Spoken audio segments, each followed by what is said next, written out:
команда Андреевцы. Сейчас вам все расскажут наши судьи конкурса. Сейчас ждем Яночку.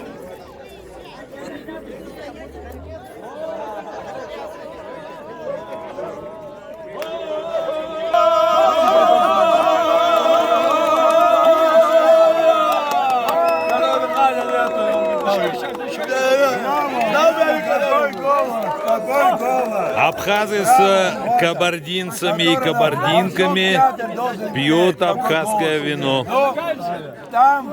Абхазское вино Аслана Симония.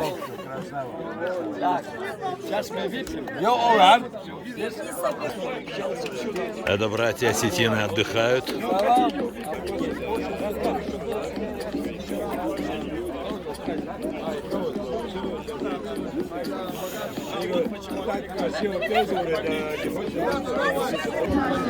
Человек, который 5 шариков.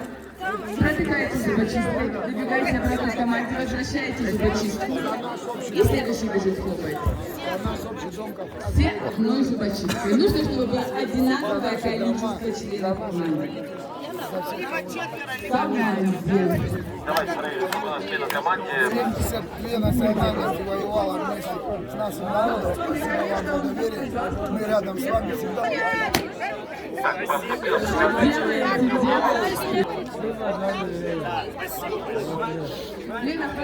И пусть у нас удержатели шариков будут сразу все шарики в руках. В левой руке несколько шариков, в правой один, к примеру, да?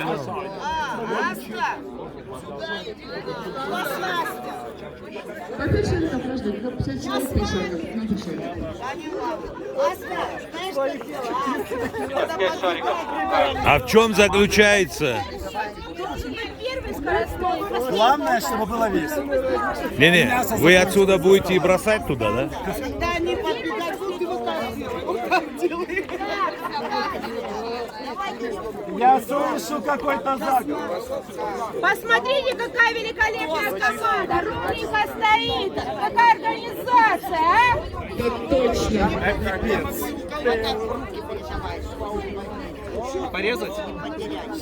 Я вот так вот буду вести. А чё, все хлопать?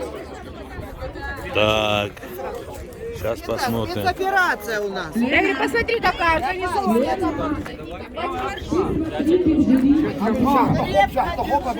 На пенке рулю? Я. Конечно. Держать нельзя.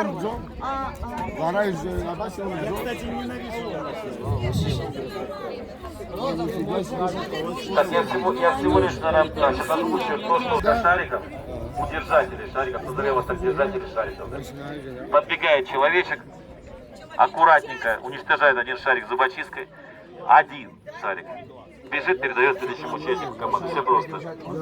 Шарик придерживать нельзя, да, или можно? Нет, шарик Нельзя. придерживать нельзя. Шарик придерживать нельзя. Но в этом тоже своя фишка.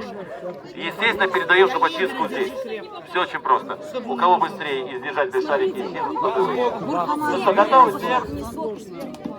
Давайте, 3, 2, 1. Фартик удал, фартик. Полетели. Давай куда лучше. Дальше. Опа. Видел сюда. Поддержим аплодисментами. Молодец! Как все легко и просто. Все, Абхазия победила! Ура! Все по-честному, команда Сюи у нас зарабатывает 1 целый балл. Все по-честному абсолютно. Поздравляем. Поздравляем. Видел, какое вино хорошее, брат? Малыш, ты тоже с ним молодой, давай. Есть еще.